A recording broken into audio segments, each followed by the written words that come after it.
or I don't want to talk politics. Guess what? Somebody's going to talk politics and somebody's going to take that position. Thank God in the state of Missouri, we have Andrew Bailey. For our listeners around the country, he is the Missouri Attorney General who from day one has called his shots. He's done exactly what he said he was going to do.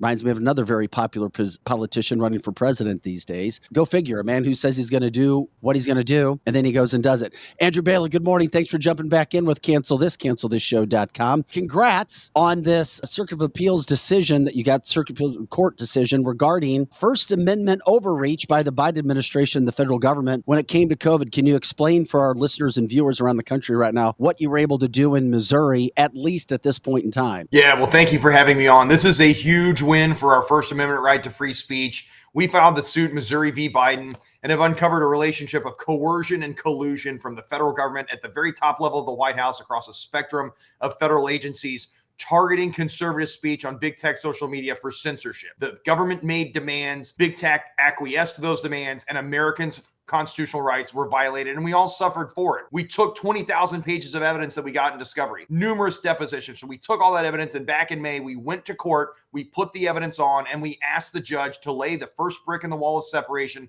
between tech and state and issue a preliminary injunction to protect our First Amendment right to free speech. On July 4th, the judge did exactly that. He issued a nationwide injunction. The Department of Justice and Biden's attorneys appealed. They are committed to future violations of our First Amendment right to free speech. They need the authority under their argument. They think they have to have the authority to suppress any speech they don't like on big tech social media platforms. And so they appealed the decision to the Fifth Circuit Court of Appeals. The Fifth Circuit Court of Appeals reviewed the evidence, heard the argument, and affirmed the district court order, leaving in place that first brick in the wall of separation between tech and state, and finding that the federal government had, in fact, violated our First Amendment rights on big tech social media platforms. The thing I really like about this, obviously, for what it is from a nuts and bolts meat and potatoes issue, is the fact that this was filed by your predecessor, Eric Schmitt, now U.S. Senator, along with the state of Louisiana. You come in, that filing doesn't go bye-bye. You pick it up, you run with it in regards to everything else that you have going on, and you make something happen with it. That's how this situation should be working. That's how this situation should be working for citizens, correct?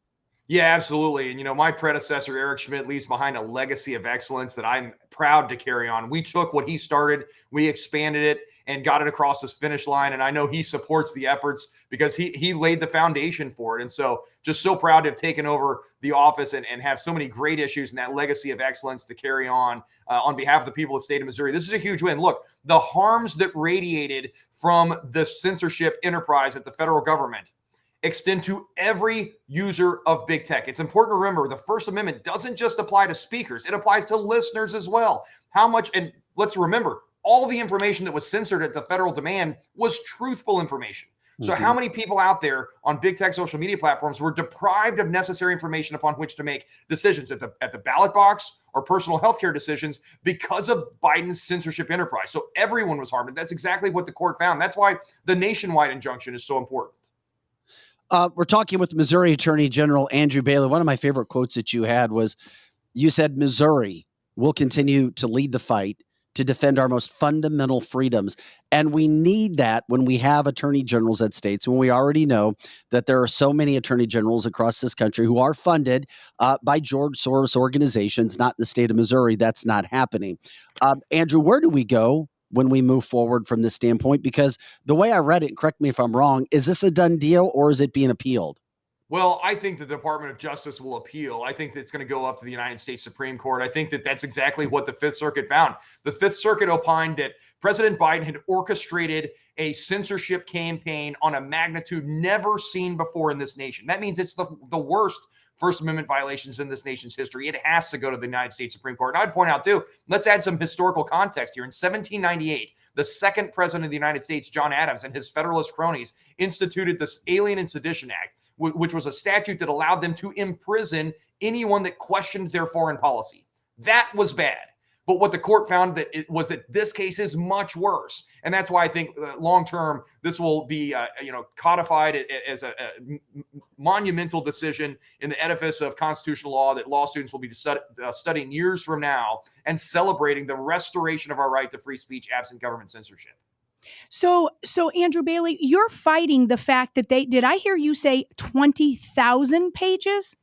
Yeah, and we've only begun to scratch the surface. We've obtained 20,000 pages of documents, taken numerous depositions. That's a preliminary discovery to get a preliminary injunction. We're going to get into the merits of the case now and do additional discovery and continue to build that wall of separation between tech and state. And we're going to root out this vast censorship enterprise. And we're going to use the discovery process to hold wrongdoers accountable. Anybody violating this court order, we're going to go to court and ask that they be held in contempt. But there's another remedy here as well. Congressman Jordan from Ohio has certainly held hearings on the weaponization of the federal government and the government's response to COVID and exposed the censorship campaign as well. So you've got the judiciary and the legislative branch, Congress, both finding that the president violated our First Amendment right to free speech in the response to COVID. And so 2/3 of our government is now saying that these are constitutional violations. Somebody's got to hold the president accountable. I think it's time that the impeachment be seriously discussed, especially given the president's continued commitment to First Amendment violations. But let me say this too. The harm is ongoing. It wasn't a once-in-time thing. COVID was the Trojan horse that got the enemy behind the gate.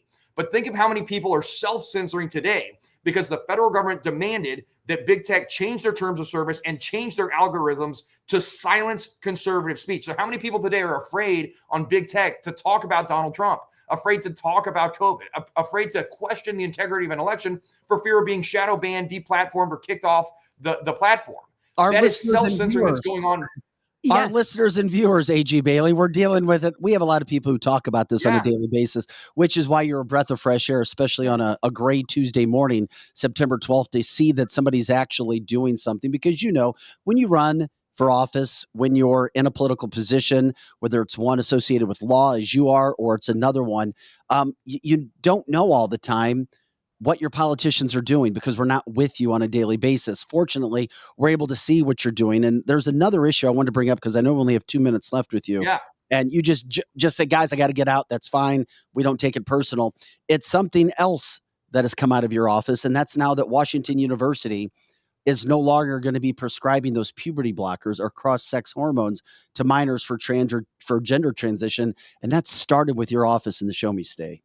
Yeah, look, the whistleblower came forward in February and made accusations about the clinic in St. Louis. We launched a first of its kind multi-agency investigation, demanded a moratorium. The clinic refused, said that they were the only clinic that offered these services in the state of Missouri. Subsequent investigation revealed that wasn't true. There's a shadowy and clandestine network of these child sterilization clinics operating across the state. We promulgated an emergency rule to stand in the gap, to put some guardrails on this, to stop the sterilization of children unless and until the General Assembly acted. We got a bill, Senate Bill 49, that the governor signed into law. That bill was attacked by the ACLU. We went to court and are the first state in the nation to successfully defend a statute like that from an attack at the trial court level. Proud of the work we've done to lead the nation on this issue, to put an end to child sterilization. And you're seeing the ripple in the pond effect.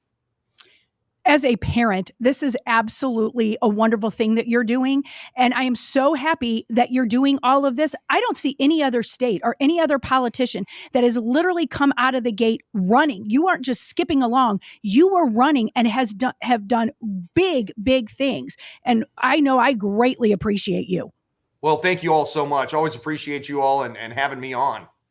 Real quick, do you know anything about offense for football in college?